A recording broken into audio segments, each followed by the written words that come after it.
现在相对最近收看《关键报》，今天从川普时代，美国就开始在半导体上围堵中国，想要把中国的半导体压制在无法跟美国并肩而行的状况，甚至我要在未来的 AI， 在未来的云端，甚至在未来的自驾车上面，我就要去压制中国，让中国没有办法跟美国来比拼。但是美国过去还是单打独斗，等于说你中间只要有美国的技术，你只要有美国的技术含量，你就不可以输往中国。但现在美国已经突破它的单打独斗，美国现在已经找到了2个盟友。我们看到了美国国家安全顾问苏利文就讲，他已经分别跟荷兰、跟日本都通过电话，他也说他跟日本、跟荷兰都达成了一个令人满意的协议。什么协议？这个3个国家都要在半导体上面去封锁中国，就要围堵中国，而面临了美国、荷兰、日本的半导体封锁，那中国还有出路吗？中国在 AI， 在这个所谓的自驾车上面，甚至未来的卫星科技上面，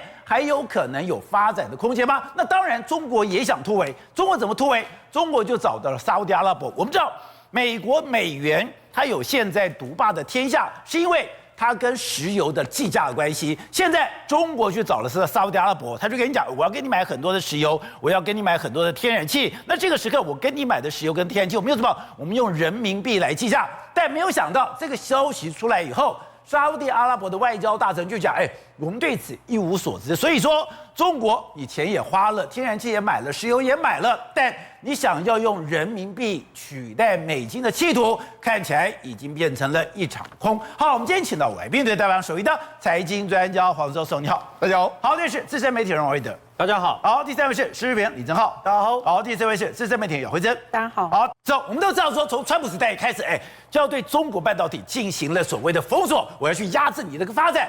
就现在。苏利文讲了，我已经跟日本通过电话，我已经跟荷兰通过电话了，他们已经答应我说，我要现在在半地场上面共同的来对付中国。是这个对中国来讲到底有多大的影响？这个对全世界，刚刚讲张忠谋讲，全球化已经没有了，对，现在已经要解这个供应链了，对，真的未来会非常严重吗？而且美国能够顺利跟日本、跟荷兰封锁这个中国的半导体来说，我觉得这才是美国真的有可能会封锁中国半导体。我们事实上你真的封锁了，你讲到说从过去川普就封了，但中国半导体有受到影响没有吗？没有，他今年还照样做出了7奈米，所以你说封锁有用吗？美国显然知道不是只有我要连同盟友，包括日本跟荷兰，大家一起来，才能够把这个封锁封得死。你说光靠美国是不够的，对，我的深度跟广度要加强。没错，所以苏利文就说，我已经跟日本跟荷兰都达成了这个协议，那未来一段时间他们会加入美国的封锁令，所以才说美国在10月7号说的这个一般的 IC 14奈米、低润的18奈米，还有这个 NAND Flash 的128层。真的，美国的宣布到苏利文说了这件事情来说，才算真的会成功。而且你讲说，如果这样封锁下去的话，中国在超级电脑、在 AI， 包括现在讲的战场管理的作业系统，甚至更恐怖的是未来的自驾车，对中国的发展就会受到很大的阻碍吗？而且如果真的 EUV 不能够卖 ，DUV 也不能够卖，甚至日本的很多厂商东西都不能够卖给你之后，我可以跟大家宣布一件事，就是中国的这个未来你的技术发展呢，你要听谁的脸色？你要按美国的脸色。美国给你多少，你就是多少。美国给你什么样的技术，你才能发展什么技术，否则你就是在我的你就是如来佛逃不出我，你就是孙悟空逃不出我如来佛的手掌心啊！那对中国到底影响多大？我就跟他讲，为什么美国要画在14奈米这个东西？因为14奈米以下的话，你的 AI 科技，比如说包括说超级运算，应该都用7奈米。甚至你看，我们目前为止特斯拉用的这个所谓自驾车，它就是用7奈米。它现在已经要用3奈米哦。但是你连14奈米都没办法弄，你怎么去弄自驾车？对，你只能够乖乖的来跟我买美国 NVIDIA 或是买美国 AMD 的自驾晶片，你中国不可能自己做得出来。另外一个超级电脑里面来说啊，你要用的东西，不好意思，你也都要全部跟我买，你根本就不可能买。也就是说，你未来你要作战什么东西，你的 AI 的这个作战系统，你的无人机系统，甚至未来最新的科技，完全都被美国控制住。美国想要你怎么发展，你就怎么发展的一个状态。所以说，他得到了日本、得到了荷兰的支持，对，他才有办法全面的封锁了这个中国。是，可是我本来想说，你本来得到了荷兰，你得到 ASML 的支持，是，没有 ASML，你当然不能做7奈米的晶片。是。可是日本嘞？对，抱歉，为什么日本这么重要嘞？事实上，对这两个国家来说的话，像艾斯摩尔，它主要就是 DUV 的这个极紫外光机。极紫外光机来说，可以做14奈米的这个产品，甚至它可以做到10奈米，可以做到7奈米。所以现在它 DUV 不卖给你之后呢，以后你可能连10奈米、7奈米你都做不出来。哦，这是艾斯摩尔最重要的一个公司。另外一个对日本来讲，日本的很多技术来说，它也是广泛的用在包括说所有的制程里面。我们不要忘记它的光阻剂啦，一些所有的材料，它是世界第一。对，你如果要用到先进制程的产品来说，如果你没有日本的支持，对，你也很难做出纯度非常高的产品。哦，所以我不是只有极紫外光机，是我如果旁边的化学药品，我不是最顶尖最好的，是我也做不出来。而且目前为止，半导体大概有250道以上的这个制程里面来说，我如果加入了日本跟加入了荷兰之后，我至少可以卡上100多道的这个制程。我卡了100多道之后，请问你怎么良率拉升？对，你什么产品能够提高？你中国有再厉害，你去发展那100多道，你也要旷日费时。所以现在美国的这个想法非常简单，我就是拖死你。那要为什么为什么？我觉得艾斯摩尔跟日本会答应，我觉得还蛮吓一跳的。哎，这不讲，这不是七伤拳吗？对，伤敌1000，自损800。对，艾斯摩尔跟日本，在中国都有庞大的市场，是他们愿意做这么大的牺牲吗？我们今天讲，事实上他这个禁令出来之后，第一个牺牲的当然美国公司。那美国有一家科林公司，科林研发来说，它是世界第4大半导体公司。他说，美国这个禁令，光是让它明年会影响20到25亿美元就不见了哦。那因为不见了之后，他现在已经说了，我要大举的裁员10%。对，他想要10%，拜登不管你啊，反正我就这样做。对，10%你裁员，你就给我裁员。可是问题是美国公司啊，你荷兰公司怎么要承受这样？那艾斯摩尔会打击多少吗？艾斯摩尔的这个去年的营收，中国大陆约莫占它15%的营收，15%的营收未来可能会降到5%左右，等于它大概会损失10%。对，那你跟我们讲日本也是一样，日本人包括说东京威力科创，它大概有20%的营收是来自中国，它大概也要损失5%到6%，甚至10%。很多这个所谓半导体公司全部都是这样，就没想到这一次你就知道。荷兰跟日本到底是美国承诺了他什么，换得到什么之后，他们才愿意做这么大的这个牺牲。而且我们现在从现在很多的报道可以看出来说，中国当时不是做了一个，等于说我今天在高速运算上弄了一个7奈米的晶片，中国自己做的那个7奈米晶片，对，把美国吓坏了。对，美国本来觉得我可以慢慢来，对，现在不能慢慢等了。我就说嘛，为什么美国现在发现到说我不能够用我自己本身的力量，因为美国的制程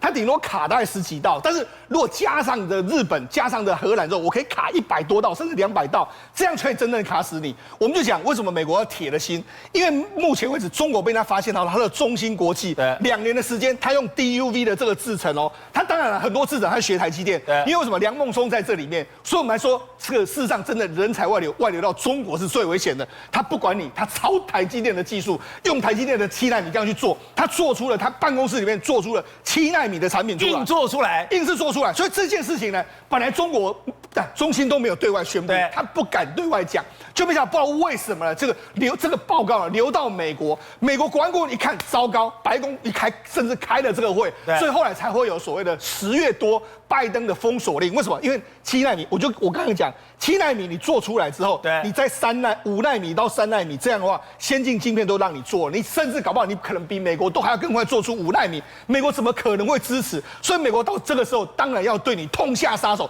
因为他说再不痛下杀手，你真的会追上我的一个状况。而且大家讲说，你7奈米虽然不能商业化生产，对，你的良率虽然不高，你的生产成本虽然高，但中国不在乎啊。对，我中国只要做出7奈米。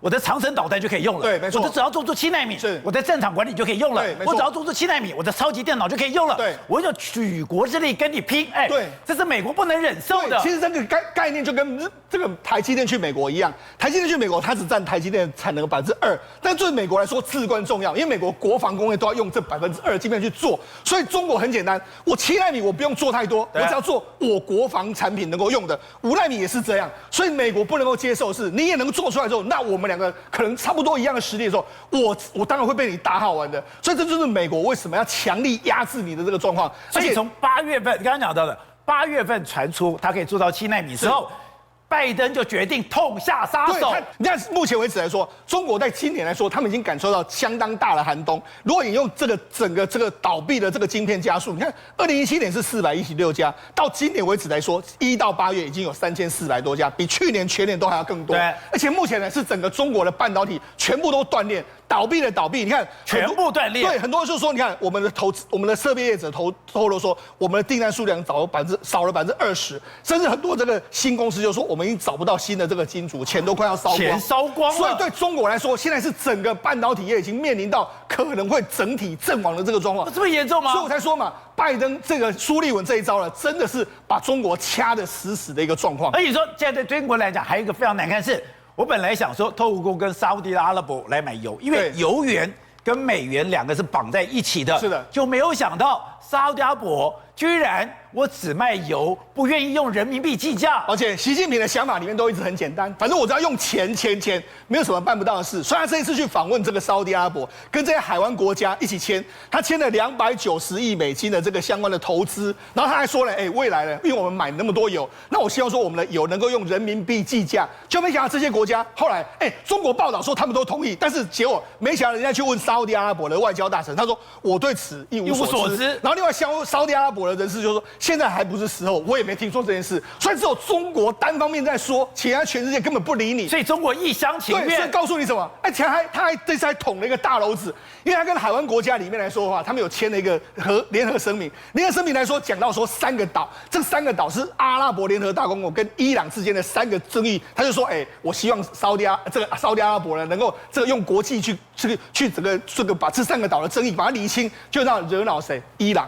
伊朗说这3个岛是我的，你怎么跟他们签这个？所以让他反而还玩国际政治，还玩得不好，反而还激怒了这个伊朗。所以我才跟你说嘛，事实上对目前为止，对习近平来说，他真的面临到美国的步步进逼，他想要对外突破，但是对外突破呢，好像又走得没那么顺。好，在我们刚才讲到，苏利文公开讲说，我已经跟日本跟荷兰已经通过电话了，我们已经达成一个协议，就是美国、日本跟荷兰在半导体上要全面的围堵中国。可是你这样，因为你是学电机的，他说真正围堵的核心是在台湾，因为现在中国也有办法设计出来了3奈米的这个所谓晶片，美国也有办法设计3奈米晶片，甚至可以设计2奈米的晶片。可是重点在哪里？重点是你做不出来，你就算做出来，你也不能量产，全世界只有台湾可以做出来。那到底有多重要？他说这么多的工序，250道工序，你每一个小地方，你只要差0.1或差0.01，你最后的结果成本会差数亿元，没有错。状况是这样的，台湾其实独步全球就2个东西，一个是良率，一个是生态系。我先讲良率的部分哦。良率大家不要小看什么良率差0.1差多少。我跟大家讲好了啦，比如说我们做一道工序，我们的完美程度是99%有机会成功，这算良率算不错了吧，对不对？99%成功率只有100片坏1片。可是问题是哦，你知道吗？每一层假设成功率是99%，5层假设这一道工序要5层的话，成功率剩95%。哦，如果是10层，成功率剩90%，10片要坏1片啊，这是简单的数学嘛？1减掉0.99乘0.99乘0.9乘10次，就变10片要坏1片。所以呢，当你制成250道的时候呢，你0.00几%的良率都差很多啦。因为它是叫损失很大了，对，它是呈指数去成长的嘛，所以你知道吗？为什么台积电呢一直在良率上独步全球？我跟大家讲，Intel 早就可以做出5奈米，可 Intel 是不能量产5奈米嘛。这做出5奈米跟量产5奈米什么概念？做出5奈米说我在实验室可以做出5奈米的晶片，量产5奈米是说我可能实验室100片坏99片，我做出1片，我没办法量产嘛。台积电跟三星。每一次不管在7奈米、在5奈米都占上风，都赢在哪？赢在良率嘛。所以台积电的良率哦，这个是世界第一。那我还问，所以我每个地方只差0.01毫秒，0.1这么少的地方，我的整个成本会差几亿元。那良率差1%，10层良率就差10%嘛。所以这是有很简单的数学，高中生就可以学会的。可是重点来了，所以我们才可以理解什么台积电为什么每次员工犯错，隔天马上被抓过来，要追根究底，说这边为什么错，还有什么改进的地方，你下次再遇到怎么改变，他就是要把这个良率推向极限嘛。那我就讲，美国就算有世界最好的技术，像 Intel 独步全球，我想请问你，今天老美可以接受这种搞法吗？老美错就错了嘛，你错就错，你不要逼我嘛，我就错了啊，不然怎么样？而且你知道吗？台积电这种把良率推向极致的概念，这个是从台积电这些工程师，在他还在18岁在清大、交大念书的时候，就被灌输在他们 DNA 里面嘛。他们那个时候进台积电实习的时候，就是要求你不断去 push 嘛。所以整个台积电工厂几千人、上万人都有个概念嘛，我要把良率 push 到极限嘛。请问这个东西是刻在台积电那些青椒里面的骨子里的 DNA？老美，你现在去来台湾受训一下，一下嫌会议太长，一下嫌这个主管带机车，一下觉得不能抽烟，一下觉得不能去借电，这些东西你没办法复制这些东西嘛。所以第一个，台湾最大优势是良率，更遑论中国。中国良率一输10几%的良率，它不是一个制程输1%，它是一个制程输10几20%。请问你怎么搞？好，这是良率。第二个是生态系的部分，我们讲过太多次，台积电把整个半导体的生态系设计的太好了，所有供应商，连它的水的供应商、洗衣服的供应商，连里面设备供应商全部都供应好，对不对？宝力哥，我们现在不是去亚利桑那吗？对，一个月不是有4万片的产能吗？宝力哥，你知道吗？这4万片从台积电亚利桑那的厂生产出来后，没有办法在美国封测。他们这4万片每一片都要坐飞机回来台湾封测，在台湾做3D 先进封测之后，封测完再坐飞机回美国卖苹果，对，卖给 Intel。请问为什么那么娇贵？因为生态系封测的在台湾嘛。对。那请问这样子做出来成本，请问有办法 cover 那些 Apple、Intel 的需求吗？他们最后我跟你讲，台积电的亚利桑那很大程度是在证明什么？证明在美国会失败而已，不是证明台积电在美国活得下来。因为这个东西哦，所有的外资法人都看坏这件事情，是吗？因为它会扩大支出嘛，所以我某种程度，我认为台积电在亚利桑那做这个晶片厂有2种可能。第一个，向美国人解释什么叫做橘过怀为己，橘子在台湾是橘子，到美国会变己，会变干干瘦瘦。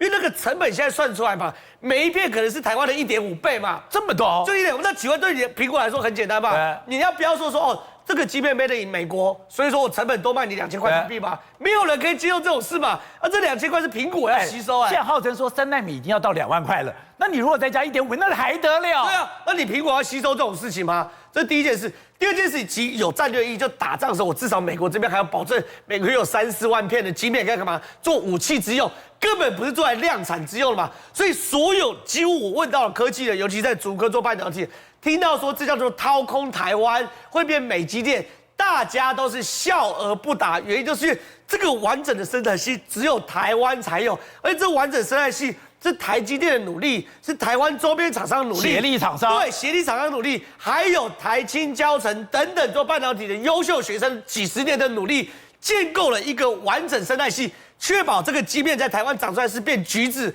而不是变己嘛。所以呢，这些事情呢，我觉得看起来掏空台湾，其实没有，反而2、3年后恰恰证明台湾才是半导体的核心。好，董事长刚才讲到了，苏联讲，我跟日本通了电话，我跟荷兰通了电话，我要在半导体上全面封锁中国。你说中间至关重要，而且是最关键的，是在它的军事科技，也就是我们这一次在俄乌战场上面，谁能够做好最好的战场管理，谁能够透过 AI 或是透过我的这个所谓的资讯，掌握对方的动态，谁就是战场上的胜者。所以现在美国就是要把中国的军事科技压制在我可以随时摧毁的状态。对，目前的封锁的半导体的所有的范围，主要锁定的对象就是中国的军事科技。那中国军事科技未来预估了，大概在5年之内，它会迟缓它的进步。但是会不会突破不知道，因为毕竟中国还有其他黑科技在进步中，像这个超级电脑、量子电脑，还有 AI， 它还有办法突破嘛？但这个工程它的这个一个集中力量办大事，能不能解决不知道。但目前暂时可以预见的，在5年之内它会迟缓，所以军事科技会有一个带次的一个落后，这是不争的事实。可是它能不能够在其他方面突破，不晓得了啊。那这个目前来讲的话，在所谓的这个 consumer 部分呢，就是在消费品上面的半导体来讲的话，其实它并没有完全封锁。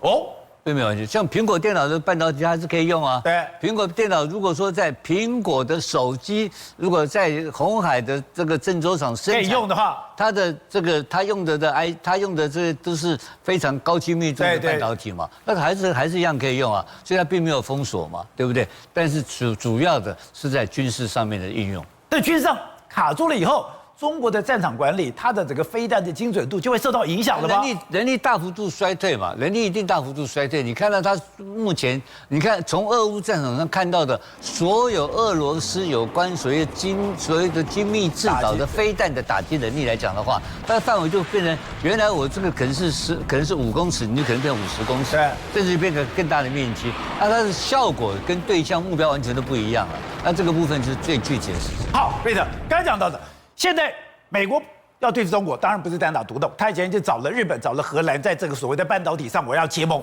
可是更关键是，美日在军事上的结盟更清楚了。而且日本今天透了一个消息，他在与那国岛，在台湾周边的岛屿，他要加大他的所谓的飞机跑道。你跑到与那国岛，你跑到了我们旁边的石垣岛，你干嘛要去加大这个机场的跑道？你说就是为了要驰援台湾？对，没错。那么所谓的这个台湾有事，日本有事，从今天这个新闻就可以看得出来。为什么呢？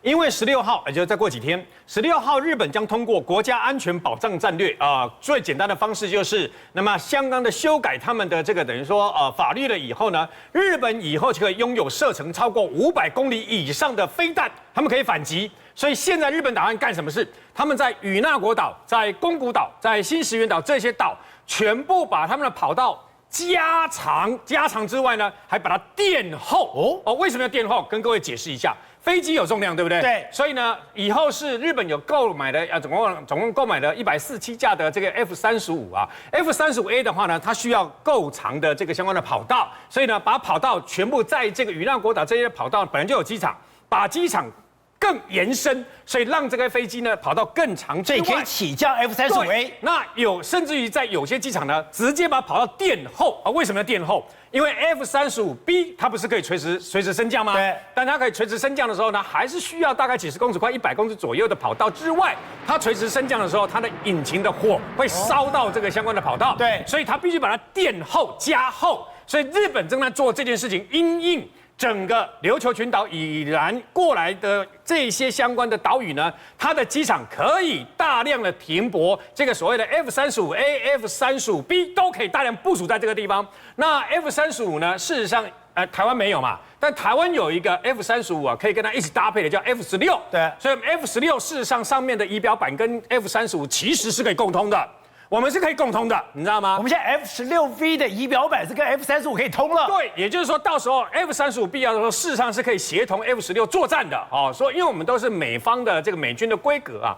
那除此之外呢，他还做了一件事，他不是只有空军的部分这样而已，他还做了一件事，他把这些包括我们讲的这些与那国岛的这些相关的港口，他还要把它拓宽，然后呢疏浚。大概码头是250公尺长的码头，各位不要小看那250公尺长的码头，为什么？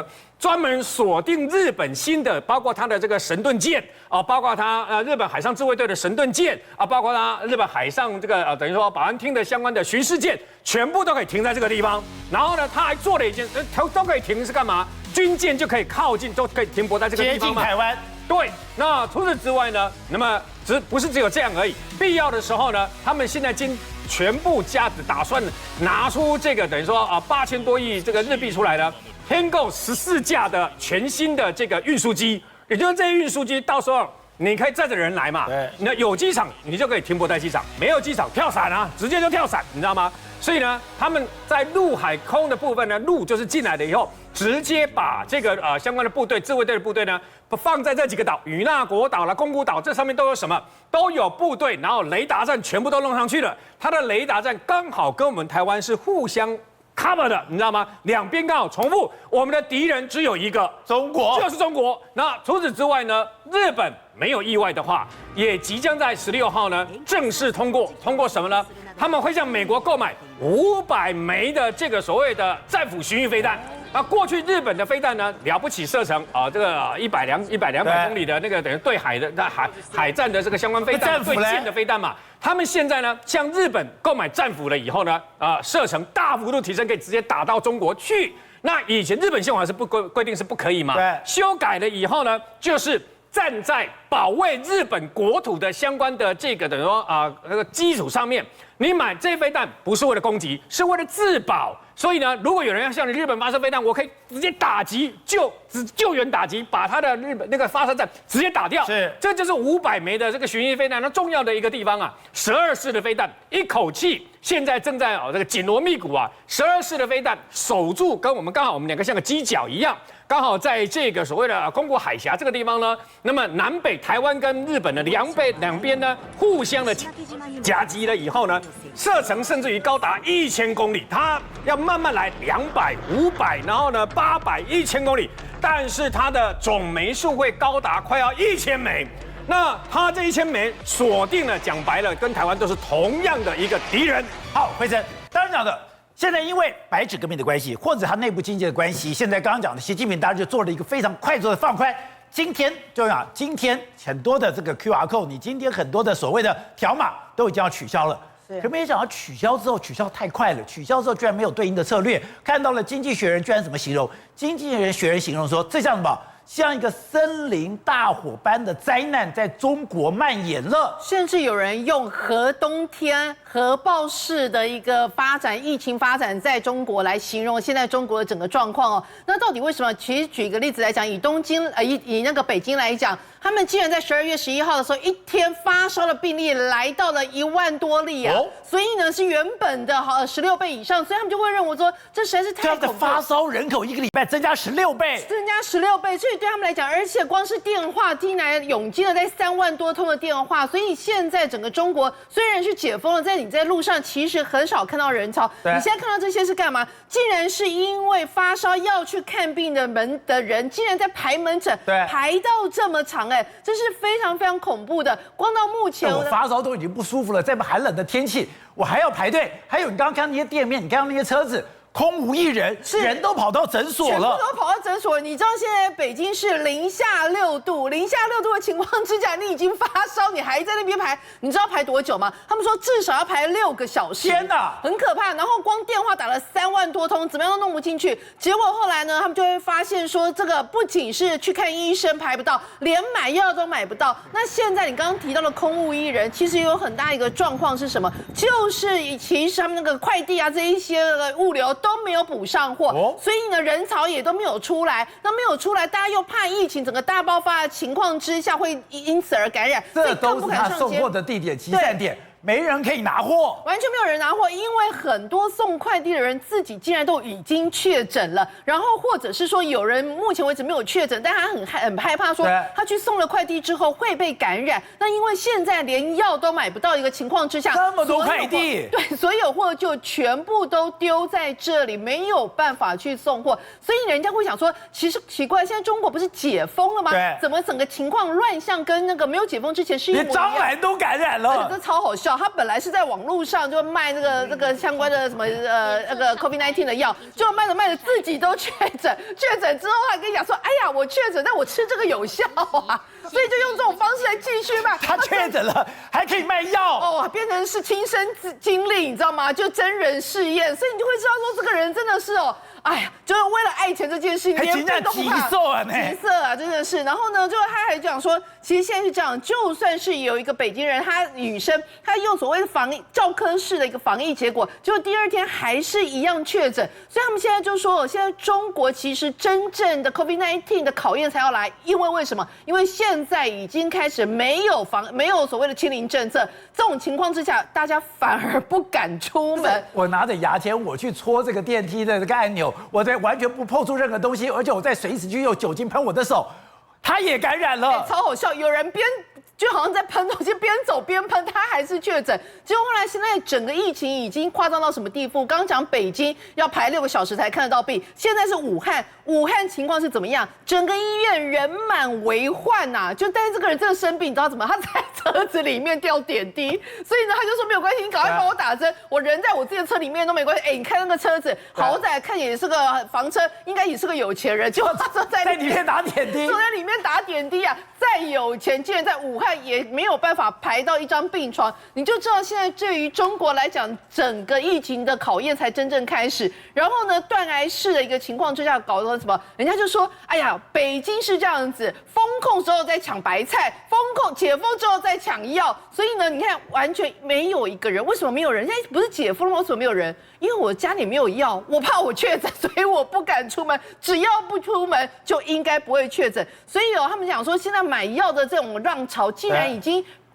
漂洋过海来到了香港，甚至连香港这种莲花清瘟，这个很好笑。他们说呢，这个莲花清瘟已经像在卖爱马仕一样，什么意思？你要买一盒莲花清瘟，你必须要买其他的什么感冒糖浆要搭配，你要买3罐的什么枇杷膏啊，2盒的其他感冒药，才能配得一个刚刚讲到的莲花清瘟。所以你就知道，就是说，对于现在中国来讲，虽然说解封了，但事实上真正的考验才要开始。